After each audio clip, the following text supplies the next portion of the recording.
kabarnya? Semoga pada baik-baik aja ya. Gimana Mbak kabarnya? Baik, Mbak Mita? Baik dong. Gimana? Mas yang di belakang nih? Iya. Sekarang kita akan memulai PD kita pada hari ini.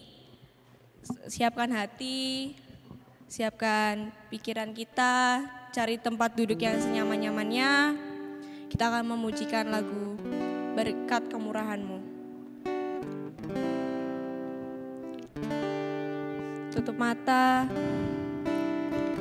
bilang terima kasih kepada Tuhan karena Tuhan telah mengasihi kita nafas hingga saat ini.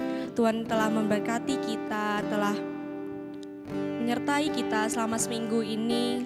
Dari masalah-masalah yang Tuhan kasih itu akan menjadikan kita menjadi lebih dewasa lagi. Tuhan selalu memberkati kita, selalu menyertai kita. Kiranya kita selalu ada di samping Tuhan dan Tuhan juga ada di samping kita.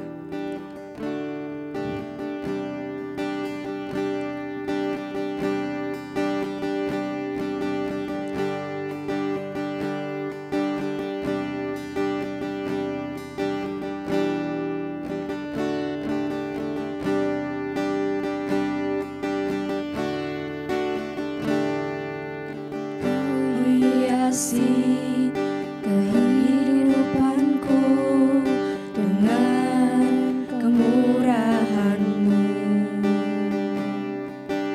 Kau rancangkan masa depanku penuh dengan harapan. Kau hiasi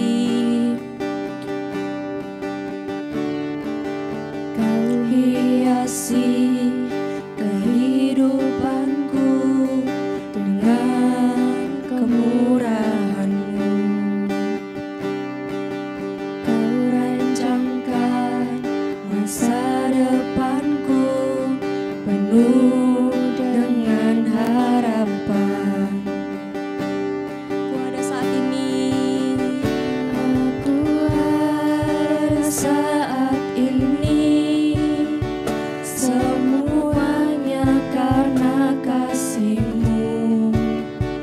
Aku hidup hari ini, semua berkat kemurahan-Mu. Terima kasih Yesus, Engkau sangat baik, teramat baik bagiku. Siapkan hati lagi, kita akan memuji Tuhan lebih dalam. Kau hiasi kehidupanku dengan kemurahan-Mu. Kau rancangkan masa depanku penuh dengan harapan. Aku ada saat ini. Aku ada saat ini, semuanya karena kasih-Mu. Aku hidup hari ini, semua berkat kemurahan-Mu. Terima kasih Yesus, Engkau sangat baik, teramat baik. Ada saat ini, semuanya karena kasih-Mu. Aku hidup hari ini, semua berkat kemurahan-Mu. Terima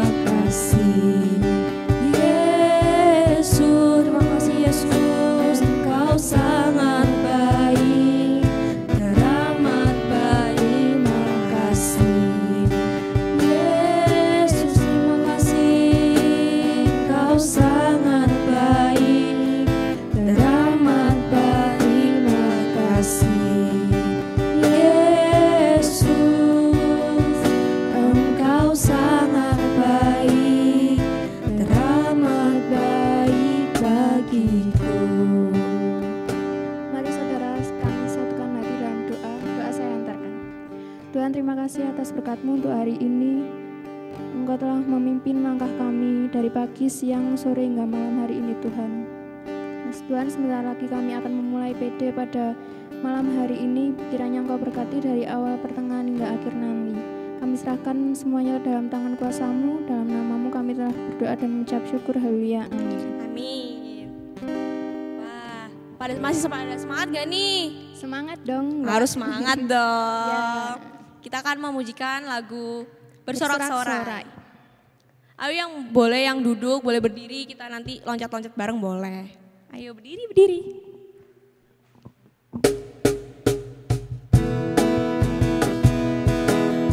Ayo tepuk tangan ya.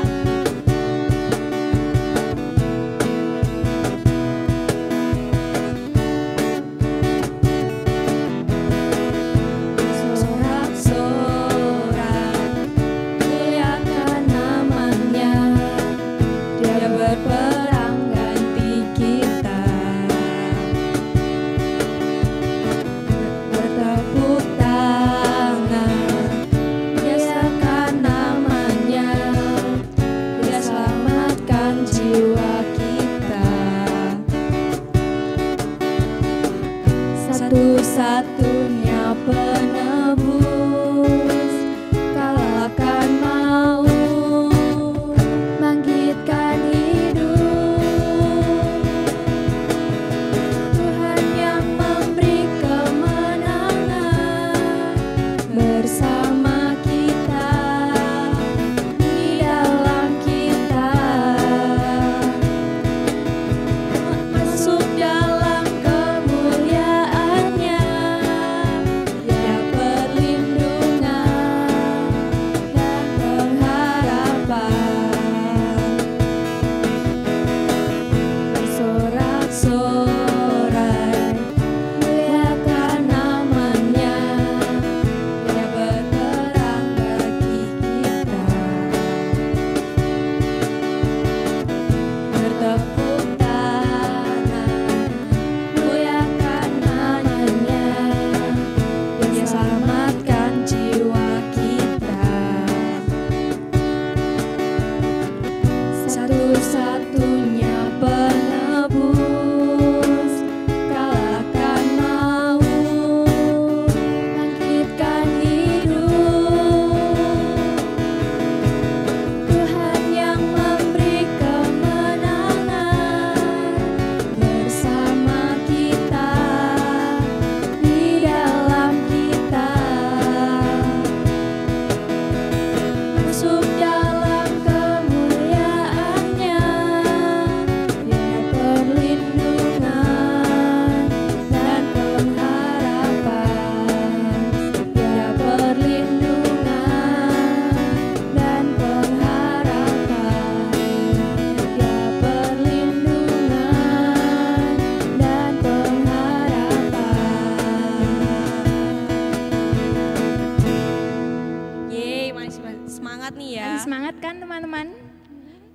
Sekarang sebelum masuk ke dalam firman Tuhan, kita siapkan hati kita dulu, kita pejamkan mata, cari posisi yang paling ternyaman, dan lipat tangan sambil merenungkan kasih-kasih Tuhan yang selama seminggu ini, selama bulan-bulan ini, selama tahun-tahun ini, kasih Tuhan yang selalu menyertai kita. Tiada yang mustahil bagi Tuhan, karena kita masih bisa ada di tempat ini melakukan ibadah PD online ini. Sekarang siapkan hati yang lebih lagi,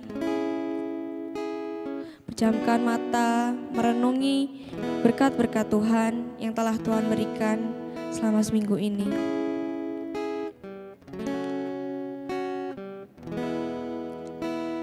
Kita akan memujikan lagu Waktu Tuhan.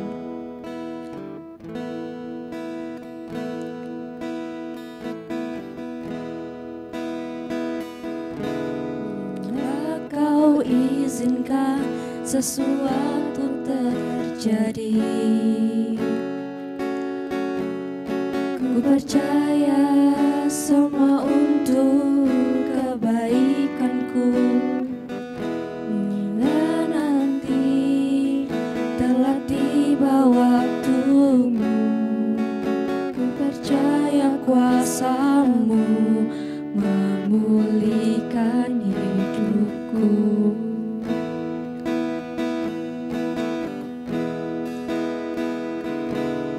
Bila Kau izinkan sesuatu Kita meresapi lagu ini lebih lagi, kita terus memujikannya dengan suara yang lebih agak lirih. Resapi kata per kata dan resapi dan renungkan berkat-berkat Tuhan yang telah Tuhan berikan. Kita berkati terus. Tuhan pasti yang terbaik. Tuhan mengasih waktu yang paling terbaik. Kita harus terus memanfaatkannya dengan baik, jangan menyanyiakannya. Cobaan, ku tetap percaya waktu Tuhan pasti yang terbaik. Kita memujikan dari awal lagi. Bila Kau izinkan sesuatu terjadi, ku percaya semua untuk kebaikanku. Menanti telah tiba waktumu, ku percaya kuasa-Mu memulihkan hidupku. Waktu Tuhan pasti yang terbaik. Walau kadang tak mudah dimengerti, lewati cobaan, ku tetap percaya waktu Tuhan pasti yang terbaik. waktu Tuhan pasti yang terbaik. Walau kadang tak mudah dimengerti, lewati cobaan, ku tetap percaya waktu Tuhan pasti yang terbaik. Tuhan, siapkan hati kita untuk berdoa, untuk doa firman. waktu Tuhan pasti yang terbaik. Doa saya antarkan. Tuhan, terima kasih Tuhan karena Engkau selalu menyertai kami Tuhan. Kiranya Engkau berkati kami Tuhan. Sekarang kami akan mendengarkan firman Tuhan yang dibawakan oleh Bapak Mardiono Tuhan. Kiranya Engkau berkati beliau Tuhan untuk memberikan firman-Nya Tuhan, kiranya agar tersampai kepada anak-anak-Mu ini Tuhan. Kiranya Engkau selalu berkati beliau dan berkati kami juga Tuhan yang mendengarkan. Dalam nama Tuhan Yesus kami berdoa dan mengucap syukur. Haleluya, amin. Kepada Bapak Mardiono dipersilahkan.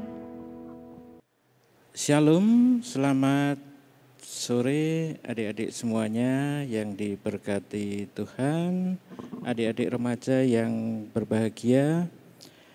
Pada sore hari ini kita akan bersama-sama memahami firman Tuhan dalam persekutuan doa. Tema yang diberikan ke saya dari panitia, judulnya sangat menarik, ya. Zoonotic disease, ya. Zoonotic disease, ya. Menarik, ini tema yang sangat menarik untuk kondisi saat ini ya, di masa pandemi. Adik-adik remaja yang saya banggakan, adik-adik remaja yang diberkati Tuhan, melihat batasan usia dari remaja yaitu 10 sampai 19 tahun, bahkan bisa dilanjutkan ya, menjadi 24 tahun. Ya. Di usia ini adik-adik pada masa yang sangat menyenangkan ya, dibanding masa-masa yang lain. Ya. Masa terindah adalah masa remaja. Kenapa seperti itu? Karena pada masa remaja ya, atau kalau boleh dikatakan yang lain adalah anak muda ya, ketika usianya 15 sampai dengan 24 tahun ya. Pada masa ini adik-adik memiliki rasa ingin tahu yang begitu besar. Semangat belajarnya luar biasa dan itu akan menentukan masa depan adik-adik. Tetapi di sisi lain, pada masa ini juga rasa kekhawatirannya juga cukup tinggi, ya, mudah tersinggung, mudah emosi, kadang egois, kadang masalah privasi ini juga menjadi sesuatu bagian dalam kehidupannya. Dan yang terakhir adalah masa-masa di mana pada awalnya adik-adik mengenal jatuh cinta. Jadi ringkasnya boleh dikatakan masa remaja ini adalah masa yang sangat berbahagia. Ya.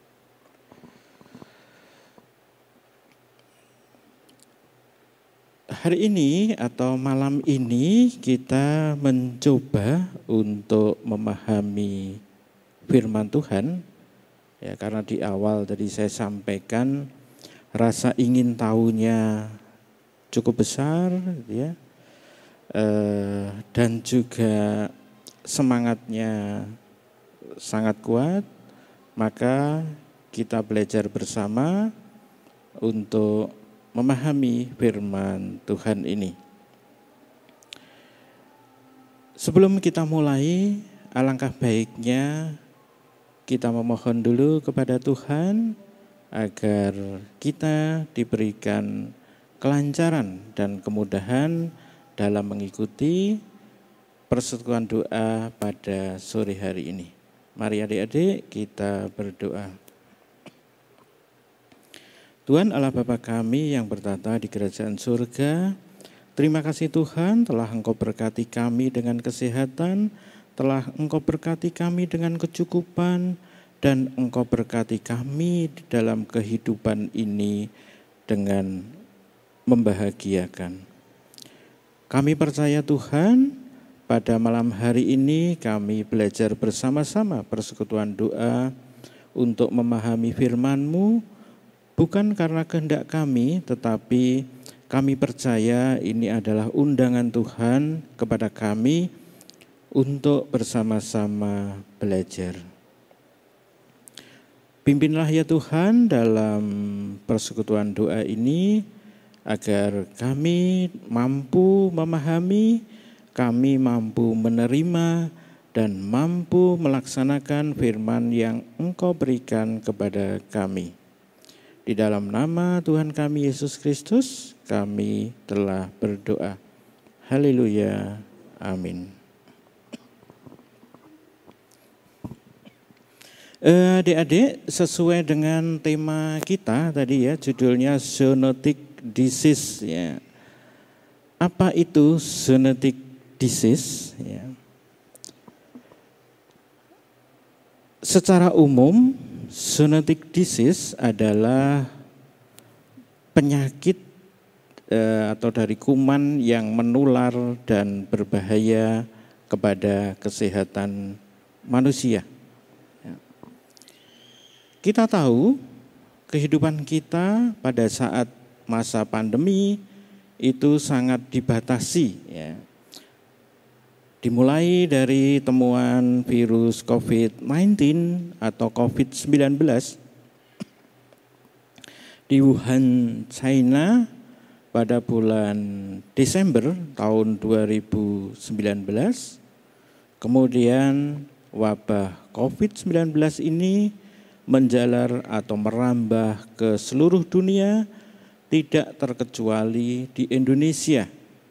Dan lebih kita rasakan lagi, ada juga sampai di Mojosongo. Jadi perjalanan virus corona ini jauh dari Wuhan sampai Mojosongo ini. Ya, ini luar biasa gitu ya perjalanan penyakitnya.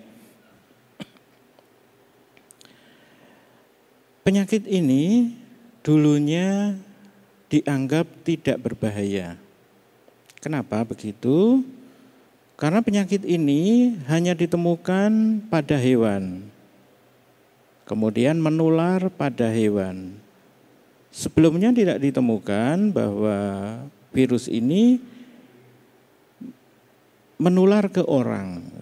Tetapi karena mutasi sehingga virus ini berkembang, akhirnya virus ini mampu menular dari hewan ke manusia. Itu pun sebenarnya juga belum menjadi permasalahan ketika hanya sampai di situ. Permasalahan menjadi meningkat lagi ketika virus ini menular dari manusia ke manusia. Mulailah masa pandemi ini kita rasakan di seluruh dunia. Tidak hanya di sini saja tetapi di seluruh dunia. Adik-adik yang berbahagia, adik-adik remaja yang diberkati Tuhan, kita akan belajar dari pemahaman tentang virus ini, mulai dari terjadinya, pencegahannya, sampai dengan menghindarinya. Karena ini semua adalah gambaran dari kehidupan kita. Adik-adik, untuk melandasi firman Tuhan dari fokus kita tentang zoonotic disease ini dilandasi dari kitab Mazmur pasal yang ke-91 ayatnya yang ketiga sampai dengan yang ke-6. Ya, saya bacakan.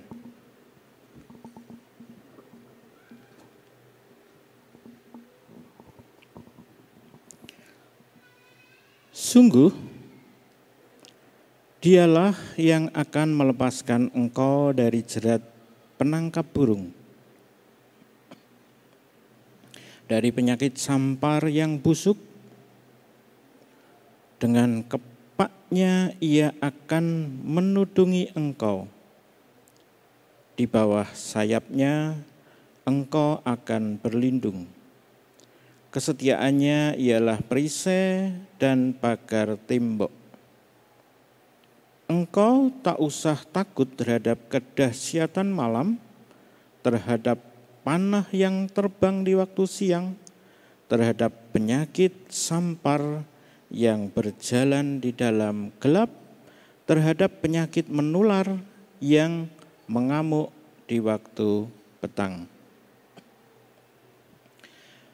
Dari bacaan firman Tuhan pada sore hari ini, secara ringkas kita bisa melihat isi dari firman itu, bahwa pesan yang diberikan kepada kita adalah suatu bahaya. Di situ dikatakan sebagai jerat penangkap burung. Tapi kalau kita sebagai burung kemudian tertangkap di situ, ya kita terperangkap, tidak bisa apa-apa. Ya. Itu menggambarkan adanya bahaya. Kemudian ada penyakit sampar, kemudian ada cerita tentang burung Raja Wali, kita berlindung di bawah kepaknya, itu menggambarkan kehidupan kita. Adik-adik yang berbahagia, kalau kita melihat atau memahami dan mencermati firman Tuhan tadi, terkadang kita salah menafsirkannya. Di situ Tuhan memberikan janji perlindungan kepada kita semuanya, yang digambarkan kita berada di bawah kepak sayap burung itu, seolah-olah aman. Tetapi ini adalah makna yang harafiah. Tapi sebenarnya dimanapun tempatnya, walaupun kita percaya bahwa Tuhan akan melindungi kita, tetapi yang namanya bencana, penyakit, kesulitan, itu bagi semua orang. Namun kita percaya di lingkungan yang berbahaya itu, Tuhan telah memberikan janji kepada kita untuk melindungi kita semuanya. Jadi hidup tidak mungkin terbebas dari yang namanya kesusahan, kesulitan juga.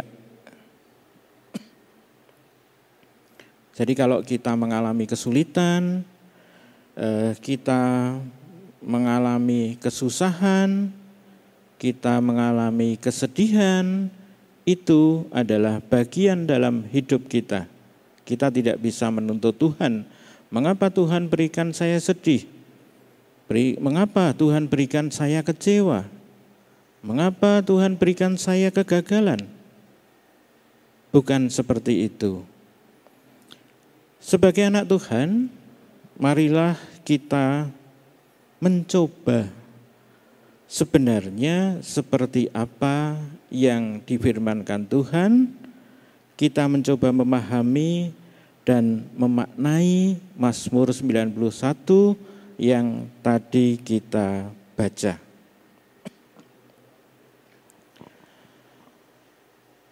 Dalam bacaan firman Tuhan tadi dikatakan mungkin di lebih awal, ayat yang lebih awal dikatakan bahwa Tuhan adalah tempat perlindungan dan kubu pertahanan bagi kita sebagai orang percaya.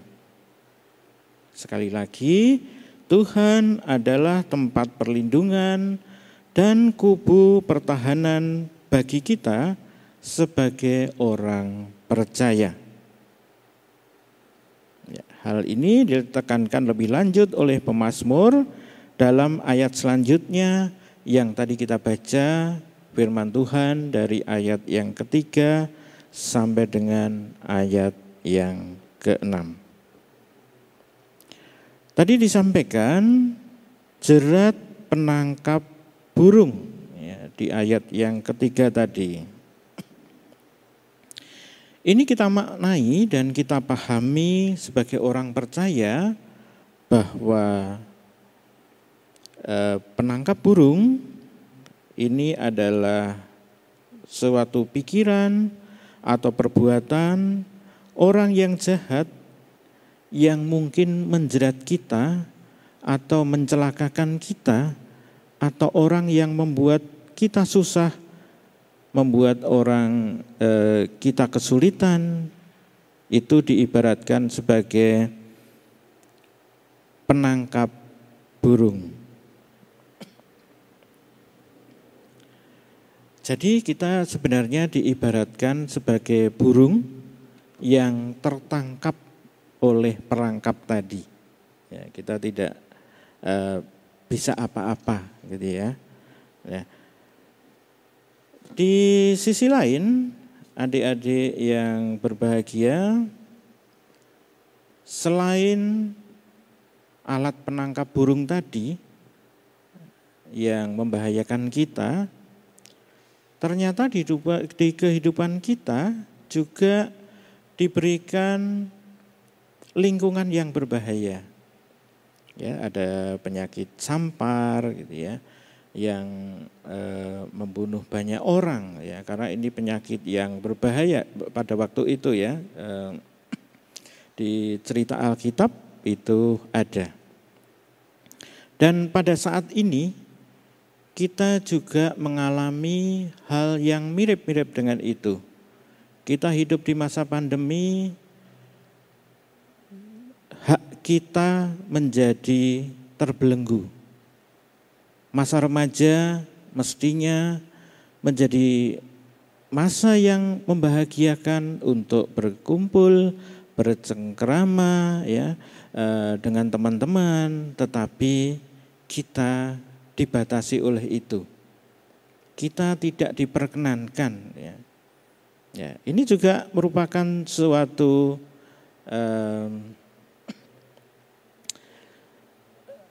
sesuatu pelajaran yang diberikan kepada Tuhan ya. Nanti kita maknai seperti apa itu ya.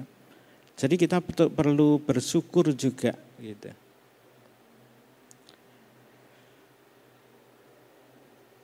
Penyakit yang menjadi berbahaya di lingkungan kita tadi terkadang menjadi kita sakit atau bahkan ada yang tidak kuat meninggal. Dan yang lebih mengherankan lagi, kita tahu bahwa seorang dokter itu tugasnya untuk membunuh penyakit. Orang yang sakit kemana? Mau berobat, mau sembuh, ke dokter. Dokter akan memberi obat sehingga kumannya mati. Tapi di masa pandemi ini berbeda. Ternyata justru kumannya yang membunuh dokter. Kita tahu berapa banyak dokter yang meninggal karena pelayanannya kepada pasien untuk menyembuhkan orang yang sakit. Pasiennya sembuh, justru dokternya yang meninggal. Ini pengorbanan yang sangat luar biasa. Oleh karena itu, ketika di masa pandemi ini kita diberikan kesehatan, kita diberikan kemampuan untuk berpelayanan, alangkah indahnya kehidupan ini. Ini berkat Tuhan yang sangat luar biasa. Kita bisa belajar bersama, kita bisa berpelayanan bersama sesuai dengan apa yang difirmankan Tuhan. Seperti pada ayat 4 tadi yang saya sampaikan di awal, bahwa apapun risiko, apapun bahaya yang kita hadapi, Tuhan telah mengibaratkan diri sebagai seekor induk Raja Wali, dan kita merasa tenang di bawah kepak sayapnya. Tuhan telah setia kepada kita, maka kita pun sebagai umat Tuhan, khususnya adik-adik remaja, juga harus setia kepada Tuhan. Jangan sampai Tuhan yang sudah setia kepada kita, Tuhan yang sudah baik kepada kita, kita balas dengan ketidakbaikannya. Sebagai orang percaya, itu tidak akan kita lakukan. Kita juga baik kepada Tuhan, kita percaya kepada Tuhan, karena Tuhan yang memberikan kehidupan kepada kita. Gambaran lain di ayat-ayat selanjutnya tadi disampaikan juga bahwa Tuhan memberikan perisai dan tembok yang mengelilingi dan melindungi kita dari segala arah. Karena orang yang berada dalam lindungan Tuhan tidak akan takut terhadap bahaya apapun. Jadi kita berpelayanan di lingkungan COVID-19 ini juga tidak boleh takut. Karena ada sebagian orang sangat takut dengan keberadaan COVID-19 atau COVID-19 ini, sehingga hanya berdiam di rumah saja. Ketika kita dalam lindungan Tuhan, kita tidak akan takut terhadap bahaya apapun, karena hidup kita ada di dalam tangan Tuhan. Kondisi dunia yang serba tidak jelas dan berbahaya tidak akan membuat hidup kita menjadi menderita. Jadi tetap kita berada di tangan Tuhan. Adik-adik yang saya banggakan, ya, bila kita mengenal lebih jauh, satu sisi ada bahaya di sekitar kita, tapi di sisi lain Tuhan memberikan perlindungan kepada kita. Dengan menggunakan hikmat yang dari Tuhan sebagai dasar sikap dan perbuatan kita, sebenarnya janji perlindungan Tuhan sudah tampak nyata dalam kehidupan kita sebagai orang percaya. Jadi intinya kita harus aktif, tidak boleh hanya diam minta keselamatan. Sebagai contoh misalkan, kita akan pergi ke suatu tempat, ya, tetapi Tuhan mengingatkan kepada kita bahwa di sana ada kerusuhan, di sana ada perkelahian antar massa gitu. Nah, kalau kita nekat ke sana ya kita akan terkena dampak. Mungkin terlempar batu, kena pisau atau yang lain sehingga kita luka. Tetapi dengan Tuhan mengingatkan kepada kita, kita tidak akan ke sana. Mungkin dari orang lain yang mengatakan, di sana ada perkelahian, di sana ada tawuran gitu ya. Itu adalah berkat Tuhan, sehingga kita tidak jadi ke sana dan kita selamat. Di masa pandemi ini, kita sedang ada wabah COVID-19. Apakah kita melanggar protokol? Itu artinya kita tidak memanfaatkan berkat Tuhan.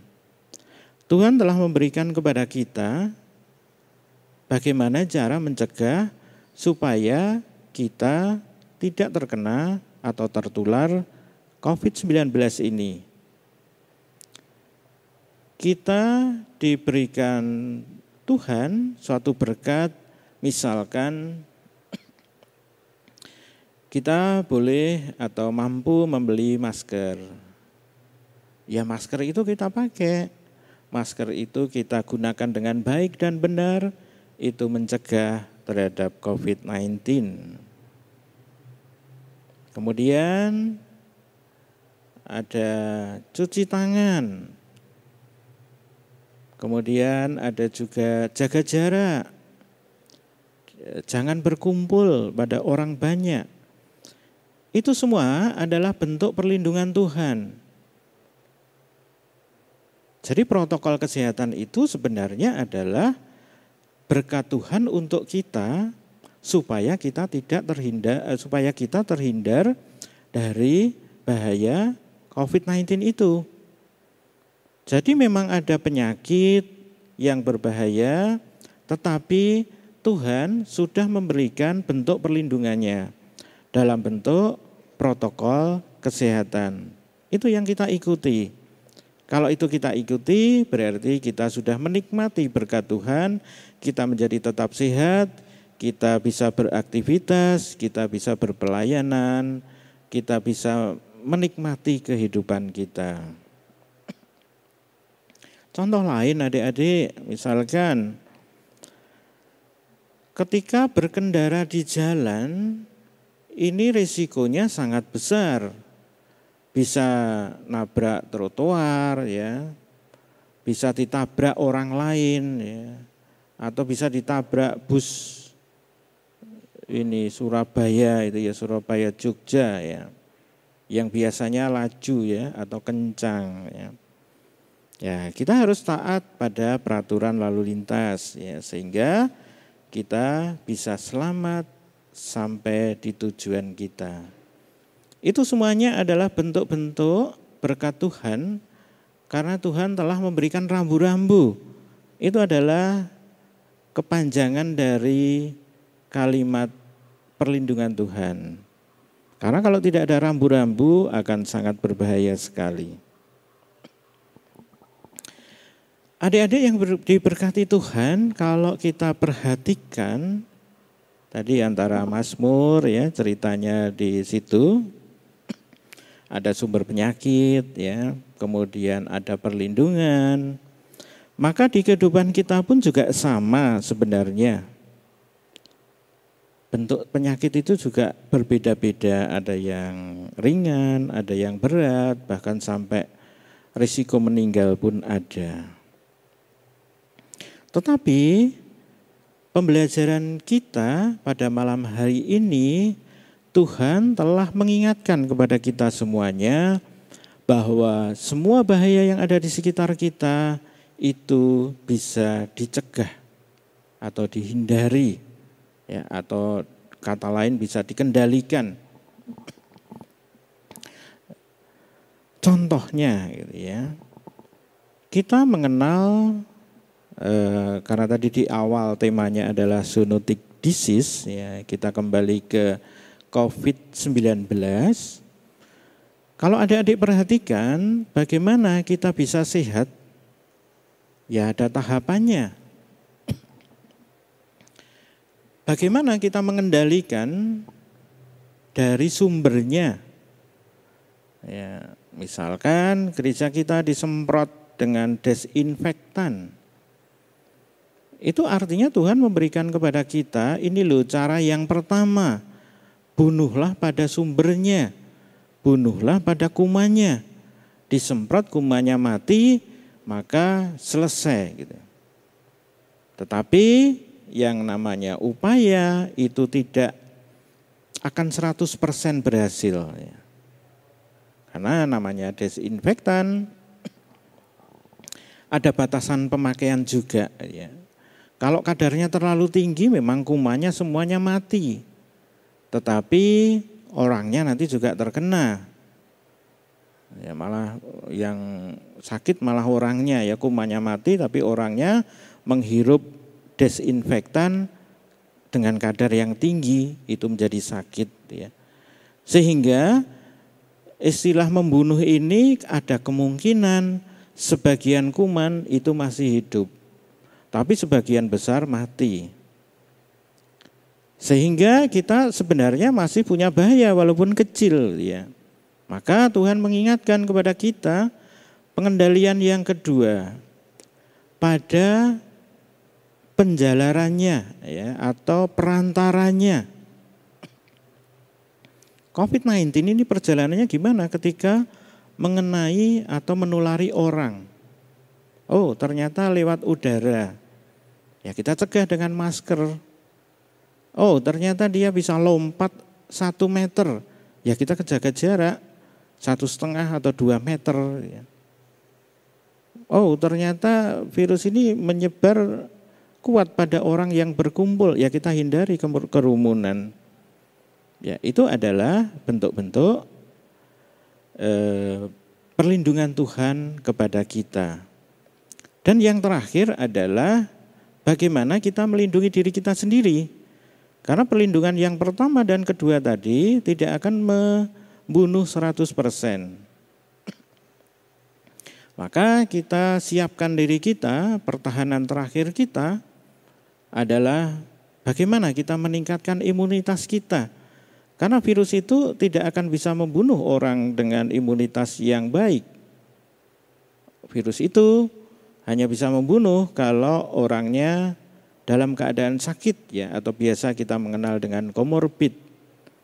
Oleh karena itu diri kita tingkatkan kesehatan kita, ya, melalui olahraga, melalui pola makan yang baik, ya, sehingga kita terhindar dari bahaya COVID-19. Kalau kita terapkan lagi dalam kehidupan kita, adik-adik, dalam berpelayanan, mungkin ada orang atau sebagian atau ada, ya, remaja, ya, tapi tidak di gereja ini, ya, di gereja lain, ya, yang pasti di gereja lain gitu ya. Kok males berpelayanan?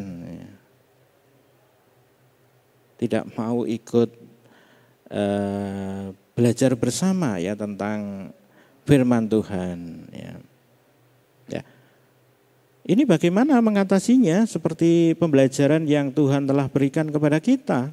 Ya, kita sudah tahu bahwa kita sudah diberikan pembelajaran Tuhan, bahwa setiap aktivitas kita, setiap kesulitan kita, setiap kegagalan kita sebenarnya sudah dapat diidentifikasi.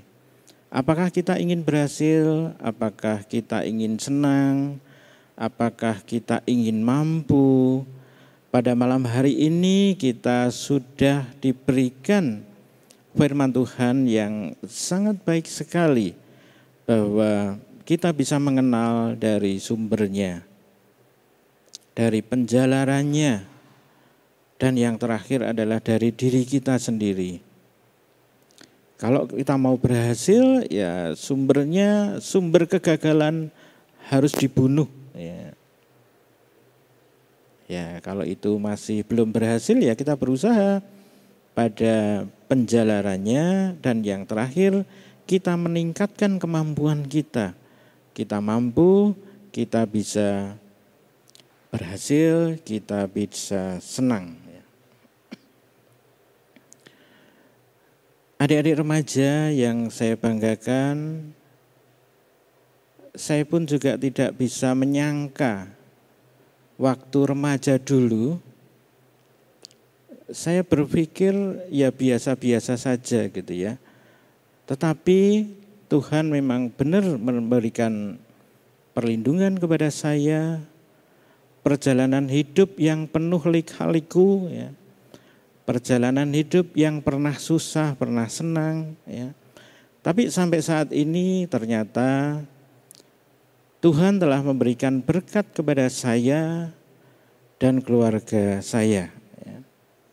Saya dulu tidak bisa membayangkan ketika pada usia berapa gitu ya. Ya, ternyata pada saat ini saya diberikan Tuhan kemampuan untuk mengajar. Bahkan yang sekarang saya diberikan kemampuan Tuhan untuk mengajar mahasiswa S3. Mungkin adik-adik belum bisa membayangkan ya S3 itu apa gitu ya. Ya, kalau sekarang SMP, besok SMA, kemudian kuliah diploma atau S1, kemudian sekolah lagi S2, yang terakhir adalah S3. Kalau adik-adik sudah sekolah S3, itu yang terakhir, sudah tidak akan bisa sekolah lagi. Ya, nah kebetulan pada saat ini saya diberikan kepercayaan Tuhan untuk mengajar mahasiswa di pendidikan terakhir itu. Ya, silahkan adik-adik belajar dengan tekun ya. Karena di mengajar di S3 itu mahasiswanya bukan lulusan SMA lagi. Mereka adalah dokter, mereka adalah dosen ya. Mereka adalah perawat ya, yang semuanya pintar-pintar gitu ya. Oleh karena itu saya pesan kepada adik-adik, manfaatkan di usia muda ini, manfaatkan masa remaja ini untuk meningkatkan kemampuan. Saya percaya adik-adik ini adalah pemegang masa depan bangsa Indonesia. Mungkin 20 tahun atau 30 tahun lagi adik-adik yang akan mengelola ya, adik-adik yang akan memimpin bangsa ini. Ya, oleh karena itu sekali lagi adik-adik sudah diberkati Tuhan dengan tubuh yang sehat, dengan kemampuan yang prima ya. Bisa sekolah itu adalah jalan yang diberikan Tuhan. Silahkan dimanfaatkan, adik-adik pasti akan berhasil, sukses, membahagiakan orang tua, dan yang jelas pasti adik-adik akan bangga. Dengan moto sehat, selamat untuk Tuhan kita. Demikian firman Tuhan yang bisa kita pelajari hari ini. Kita saling mendoakan agar kita semuanya sukses, sehat dan bahagia di masa mendatang. Tuhan memberkati adik-adik semuanya. Adik-adik yang diberkati Tuhan, setelah kita mempelajari firman Tuhan, marilah kita tutup dengan doa. Mari saya hantarkan. Tuhan Allah Bapa kami yang bertata di kerajaan surga, Tuhan yang kami kenal dalam Yesus Kristus, Tuhan yang selalu ada di samping kami di saat suka, di saat duka, Tuhan yang selalu memimpin jalan hidup kami. Tuhan telah kami lalui belajar bersama tentang firman-Mu yang terambil dari Mazmur 91 ayat yang ketiga sampai dengan yang keenam. Telah Engkau ingatkan kepada kami ya Tuhan bahwa lingkungan kami adalah lingkungan yang berbahaya. Lingkungan yang dapat mengancam kehidupan kami. Tetapi Tuhan telah memberikan pencerahan kepada kami pada malam hari ini melalui berkat yang Engkau berikan kepada kami dalam bentuk Tuhan telah mengingatkan kepada kami bahwa semuanya permasalahan yang ada dalam kehidupan kami bisa diatasi dengan mengendalikan atau menghilangkan sumber-sumber bahaya tadi. Kemudian Tuhan juga memberikan pembelajaran kepada kami bagaimana lingkungan kami. Dan yang terakhir adalah Tuhan telah memberikan pencerahan kepada kami bahwa kami harus meningkatkan kemampuan kami ketika menghadapi penyakit. Tuhan telah memberikan kesehatan kepada kami, Tuhan telah memberikan segalanya kepada kami, kecukupan untuk mencukupi kebutuhan kami sehari-hari. Tuhan, kami juga berdoa untuk adik-adik yang pada malam hari ini barangkali belum bisa mengikuti persekutuan doa ini.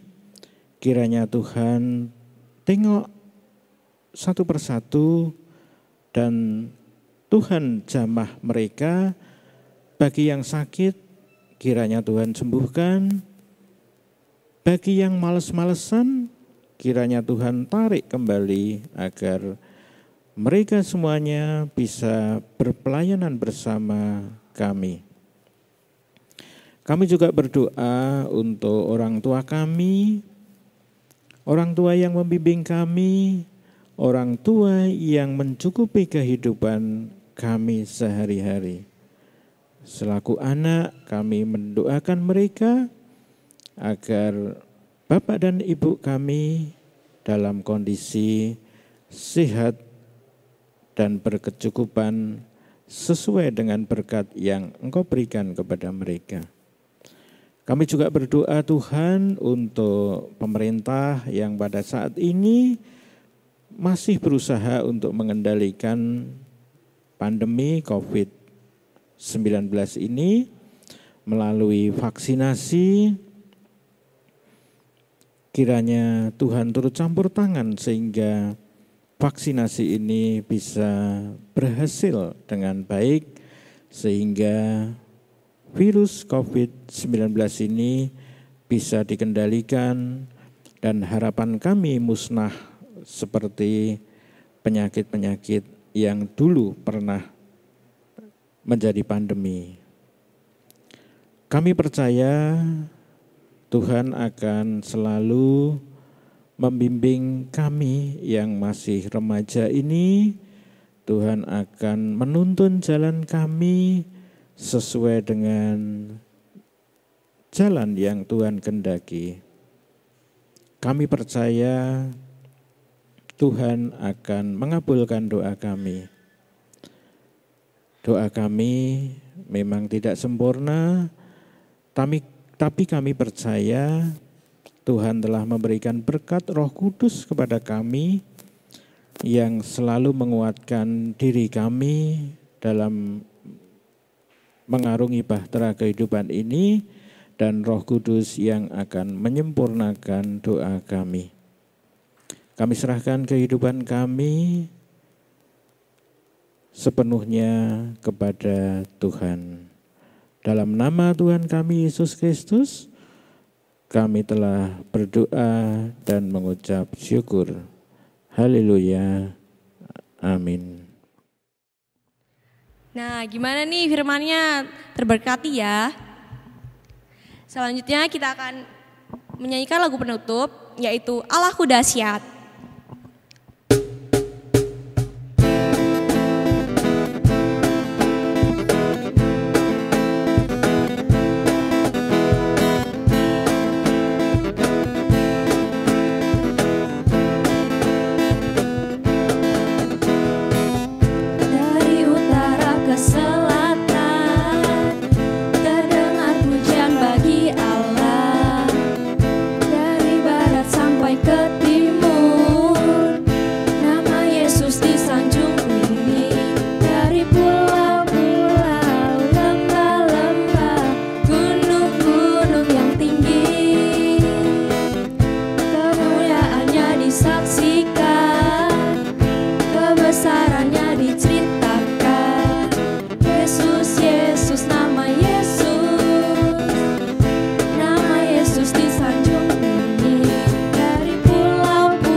Sampai jumpa di PD selanjutnya. Dadah.